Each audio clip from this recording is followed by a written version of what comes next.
This video is presented by the EA Game Changers program. In this video, we're going to show a few different gameplays. I'm going to play a quarter with each matchup so you can see a few different teams, different stadiums, and things like that. As you can see, we got some new team introductions, so not too bad, something new. I'm going to pop in and out during the video and talk about certain things, but first I'm going to let you hear the game sounds, hear the announcers, and kind of just get a feel for the game. Let's get into it. Now to get this one started, and we are underway from Cincinnati. This will make it into the end zone. And no run back here, so they'll bring it out to the 25. The Bengal offense set to go and leading them out. The #1 overall pick back in April out of LSU, Joe Burrow. When you read off Joe Burrow's numbers his last year at LSU, they almost don't even seem correct. They won a national championship. Joe Burrow is not just a terrific player. He has an it factor as well, and that's what they're counting on in Cincinnati. Let's go, B. And now a throw on first down there, but it's incomplete. He was looking for John Ross that time. Incomplete. And that'll bring up second down. So following the incompletion, here's 2nd and 10 from the 25.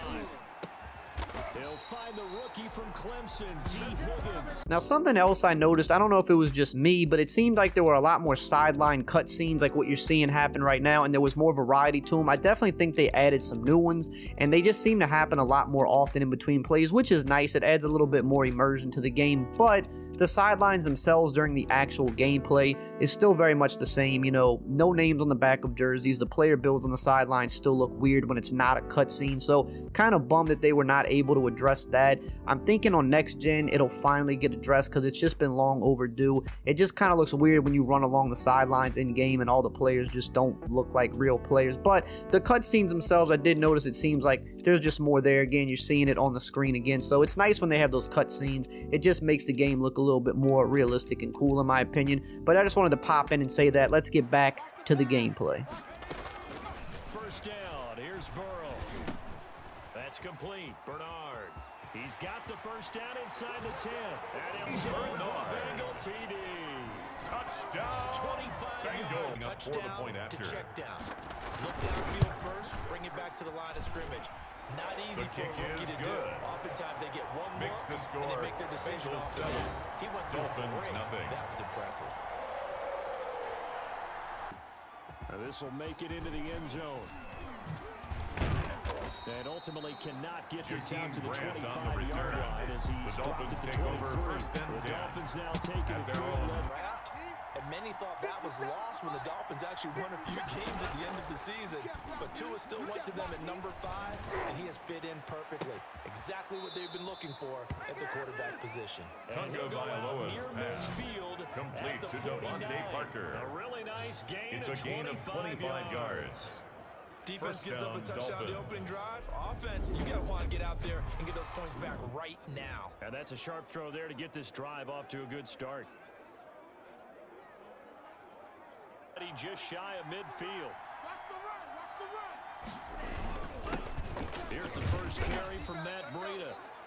Matt Breida. Okay, because you didn't let it turn into a bigger run, but the goal, shut it down for 2 yards or less. That's when you start to feel good about yourself. And he's got another first down as the tackle's going to be made at the Bengals' 20-yard line. A gain of 28 yards there and give him a first down. And that was good protection there. No, that was great protection there because it allowed him to lock in on his receiver. Although I think he was looking for his tight end on the corner route all the way. Nice connection there for a really nice. Find the gap, shoot it, and he found it all right. Took it straight into the backfield and made the tackle for him. And he will take it Tunga Vailoa's pass. Complete to Matt Breida. Touchdown, Miami. And the Dolphins are an extra point away from tying up this football game.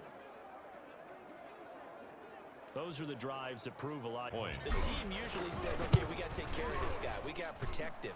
But when he goes out and plays like this on the first drive on the road, he doesn't have to say, I'm here to be your leader. They just need to follow him. Extra point up and good. Not just that, they had a great air attack going. Did they stick with it? I would think that they would.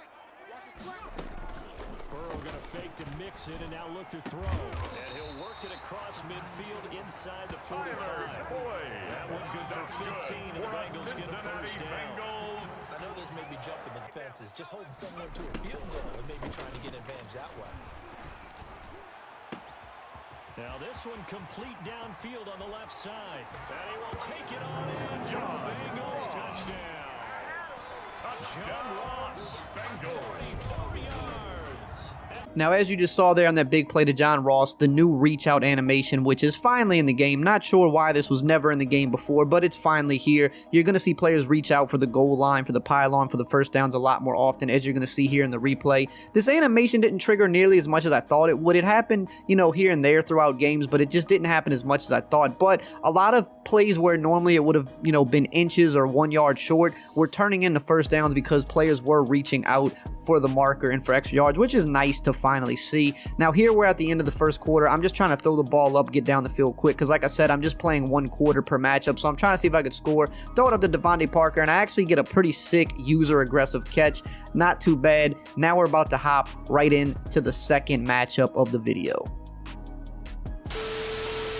So here we're going to look at the Bucks, the new look Bucks. They got their old uniforms back. They got Tom Brady. They got Rob Gronkowski. So I had to put these guys in the video. And we're going to go against the Cowboys. Most people would call them America's team, or maybe they wouldn't, because a lot of people hate the Cowboys too. So it really just depends on which side you fall on. But I thought it would be a fun matchup. Showcase two teams that have a lot of firepower. You've got the new rookie like CeeDee Lamb as well. Wanted to get a gameplay with him. So as you can see, the new intro is looking cool. Now look at this right here. Oakley Visors are finally in the game too. This is a pretty sick shot in the player intro right there, but I wanted to definitely make sure to point that out because when I first noticed this, I was actually a little surprised because I saw a lot of people asking for this last year. Where are the Oakley Visors? Why are they not in the game?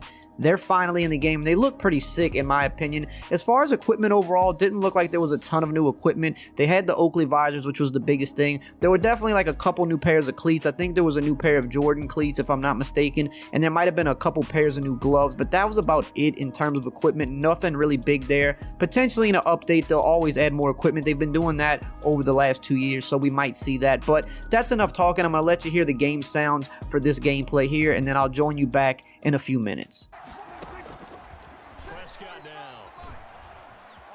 Flushed out right. He'll find Lamb. That's complete. And he'll be out of bounds, but able to get it up past the 45. A first down there on a pickup of 25. Little glimpse of his athleticism there and what they're going to have to deal with. He can use his legs to dance around back behind the line of scrimmage and beyond the line of scrimmage. And wouldn't you love to get a copy of their defensive scouting report going into the week? Because that's been stressed the whole time. A first down carry by Elliott. He's got the first down and more inside the 40. And he'll be out just a yard or two shy of the 30. Elliott, That's the now ball a pair of carrier. explosive plays in succession. A gain of 22 both north yards. of 20 yards. First down, a tough Dallas. run by Ezekiel Elliott, the 4th overall pick in the 2016 draft. If you watch tape of him in college, you saw plenty of those runs because I know the highlights showed him in the open field and able to force that incompletion. A second down throw for Prescott. That one complete to Elliott. And they do get him down, but not before he's able to slip Prescott it pass. inside the Complete 5-yard to line. Ezekiel Elliott. Off the option, that's complete. That is caught. Prescott's It's pass. Cooper for the Complete to Cowboy number 19. touchdown. Allman lining up for the point presented after. himself. No reason to wait. Go ahead and put it on him and score a touchdown. And his kick is no good.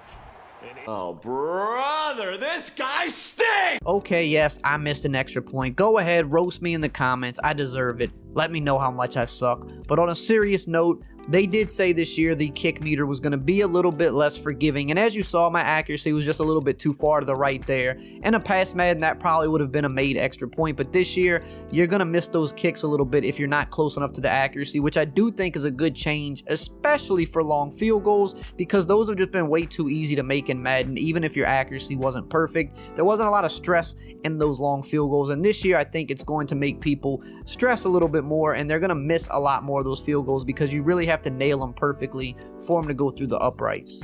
Now it's time to get Big Gronkowski involved. We haven't thrown him the ball yet. The newest weapon for the Bucs, and you see him trucking over Jalen Smith. There's a lot of new animations in the game, it seems like, especially for ball carriers. There's definitely some new truck stuff, juke spins. The new hurdles are pretty crazy too. You're gonna see these coming in some of the upcoming videos. I got a lot of stuff, so make sure you subscribe, bell icon on, because we're firing off every day now. It's officially Madden 21 season, and every day we're coming with something new and something fire. We're not missing any days anytime soon, and there's gonna be some exclusive content even later today. Second channel, this channel, we're coming at all angles as we go for Gronkowski in the end zone. As you could see, looking pretty dominant for the Bucs. They have a nice receiving core, and Tom Brady, still one of the best in the game. I think the Bucs are going to be pretty dangerous in real life this year. So we're getting close to the end of the quarter here. We're going to finish it off, and then we're going to jump into the next gameplay. He'll throw from the gun. It'll hit the slant route. That's caught by Cooper. And they get him down, but not before he takes it across the 40 yards play. 2nd and 3. Oh, the Buccaneer pressure too much. Down he goes. Now another timeout call. They play fake to Elliott. Now Prescott. He'll buy some time right. Open man Lamb. It's complete. And here we go with the next matchup. We got the Cardinals versus the Rams. I went with this matchup because I figured the Cardinals have some new players on the roster to show off, like Hopkins and Simmons. The Rams, you know, they have their new uniforms. They're in the new LA Stadium, so I figured there were multiple things to be shown off in this matchup. Going to Hopkins right out the gate, I think him and Kyler are going to be a really good duo this year. And you're going to see a little bit more defense in this video because the Rams got that guy, Aaron Donald. They also got that guy, Jalen Ramsey, as he climbs the ladder and he denies DeAndre Hopkins. Now, you've probably noticed by now, I have been controlling the offense for both teams in all the games. I feel like it just makes the video a little bit more exciting being on the offensive side of the ball. As you see Kyler Murray up close with the Oakley Visors. Now, as I just said, you're going to see a little more defense. You're probably going to roast me in the comments. I already know it's coming. Some mistakes were made. I tried to get a little too cute, trying to show off a little bit. You're going to see it coming up in just a second here. I try to get a little too fancy, doing the double play action, faking the jet sweep, faking the run, and I got a blitzer coming off the edge. The ball flutters up in the air, and there goes that man, Jalen Ramsey. If you throw near Jalen Ramsey at all, it's already risky, but when you get hit and you're throwing anywhere near his direction, that's probably going to be the result. Him taking it back the other way for 6. So go ahead, pause the video, get your comments off. I already know they're coming. I didn't see the blitzer coming off the edge. I shouldn't have really did a double play action because they rarely work in Madden. I mean, the blocking on them sometimes isn't the best, but I tried to get cute, and that was the result. Now, on a similar note, there was something I saw happen a lot that I really didn't care for. There were a lot of pressure and accurate throws. Now, right there, that was fine because I actually got hit. That's what should have happened on that play because I was getting hit as I threw the ball. But even in the instances where I wasn't getting hit, but there was just a rusher closing out like a couple yards away, it seemed like all of those passes were pressure and accurate throws, and the passes were just super wild, and they either got picked off or they were just crazy inaccurate. You're going to see one coming up right here. Aaron Donald's going to close out on me as I'm trying to deliver the ball underneath the defender, and the ball goes really wild and goes further upfield right into the arms of the safety. Now, that was going to be a tight throw either way. I was trying to kind of throw it underneath the defender that was trailing my wide receiver, but because I got the pressure and accurate throw, the ball went straight to the safety, and that really happened, I feel like, almost every time I was under pressure. You know, if the guy was 2-3 yards away, I got pressure and accurate throws. And I know that's something people didn't like last year, and it seems like it's been turned up even more this year. Not sure if it's a bug, because I feel like it just triggers way too often, way more than it's supposed to, because you can still deliver passes under pressure in the NFL. You should be able to complete accurate passes even when under pressure, but it seems like anytime you're under pressure, it's not happening, to the point where I felt like if I wanted to pass from the pocket, I needed to use a QB that had the fearless ability. Guys like Drew Brees or Matt Ryan, I think some other guys might have them as well, and it makes you immune to those pressure and accurate throws when you're under pressure, so long as you're not actually getting hit while you throw the ball. So it's either that or it's going to be another year of using escape artists to kind of get outside of the pocket, because if you're going to have pressure and accurate throws anytime a rusher is closing out on you, that's going to cause a lot of problems. Might be something they wind up having to fix, but we'll just see. It's just something I noticed from playing. But we got to get Kyler Murray in the end zone because we made him look bad on the first 2 drives. And he's the reigning rookie of the year, had a crazy rookie year. I think he's going to have an even better second year. So we got to get him down the field. And just like that, we deliver a good pass. And Larry Fitzgerald, of all people, a guy that's dropped, what,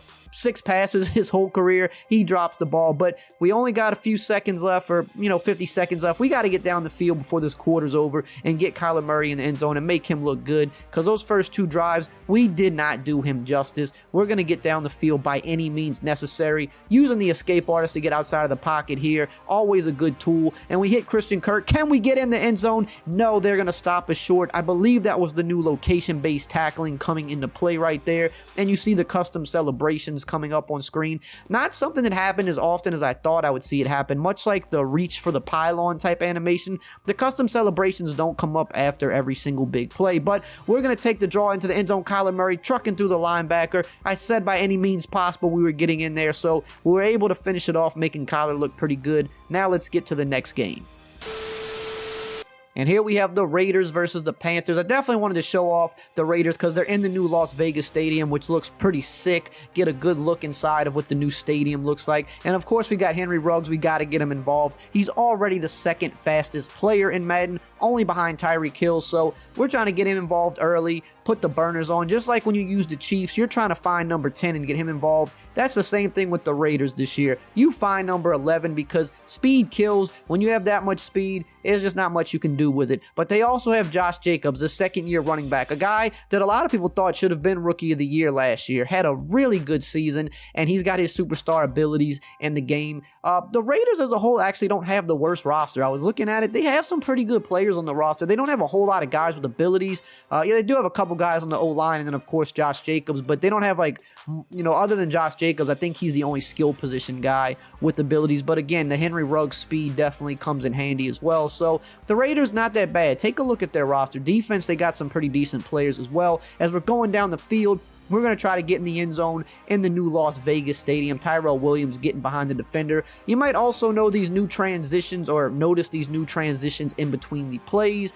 So a little bit of a facelift to those types of things. It's nice to see those little things sometimes. It just makes the game feel a little bit more new when you see stuff like that. But here we go. Henry Ruggs on the jet touch pass. We're going to get to the outside. You can see here he's actually a little bit tired. He's running a little bit slow, but even a fatigued Henry Ruggs is still faster than probably everybody on your defense, and he's able to get in, the rookie scoring a touchdown. And now we got Teddy Bridgewater. We're going to get Christian McCaffrey involved. That's what you do. You find number 22. I'm sure that's what Teddy Bridgewater is going to be doing a lot in real life. You find 22. Christian McCaffrey, one of the best players in the league, and he's really good in the game this year. He's got some good abilities like the leapfrog ability that makes his hurdles a lot better. Of course, he's got pretty good speed. He's got good jukes, good spin. Of course, he's got the good route running and the catching, the best receiving back in the league. So we're going to get him involved a lot. And there we go with DJ Moore, another guy that has superstar abilities. The Panthers offense, really not too bad. Teddy could be rated higher, but you got McCaffrey. DJ Moore is pretty good, and you got a speedster with Robbie Anderson. So if you're a Panther fan, you're going to have a pretty good offense with them in the game this year. On defense, I don't think they have a whole lot of great players rated on defense. Obviously, they lost Luke Kuechly, which was big, but giving the ball back to McCaffrey, the quarter's almost over. We need to score, and when you need to score, again, you find 22. That is your best bet to score. Teddy's going to look for 22 pretty much every play. If DJ Moore gets open, we'll get to him as well, but here's Christian McCaffrey. I don't know how they let him get that wide open, but they did, and we're in for a touchdown. So that's going to be about it. We're going to finish out this one last drive. Win, lose, or draw. This is going to be the last drive of the game from the Raiders. Let's see if we can go break the tie. But let me know what you think about the early gameplay below. Are you seeing anything that you like? I'm sure that if there's things you dislike, you'll let me know below as well. But from playing the game, at the beginning of the year, the game always feels pretty decent, right? It feels balanced, but until everybody really gets their hands on it and figures out what's the most overpowered and broken stuff, that's when you're going to know what the game truly feels like. But it does feel like some of the issues from last year, they don't at least seem to be plaguing the game from the little that I've been able to play it. The run defense definitely looks improved. Defense as a whole, I feel like if you know how to make adjustments, you can play pretty good defense and stop anything with some of the new tools they put in. But again, until everybody gets their hands on the game, we're not going to truly know. And there we go, the strip sack to end the game. That's going to be it. I hope you enjoyed this video. I hope you found this helpful or informative. If you want to check out the game or not, you're going to have some more stuff coming later today on this channel and the second channel. So make sure you are subscribed and bell icons on for both. A lot of new content coming. It's Madden 21 season, baby. We're coming every day with new content. I will see you guys on the next one.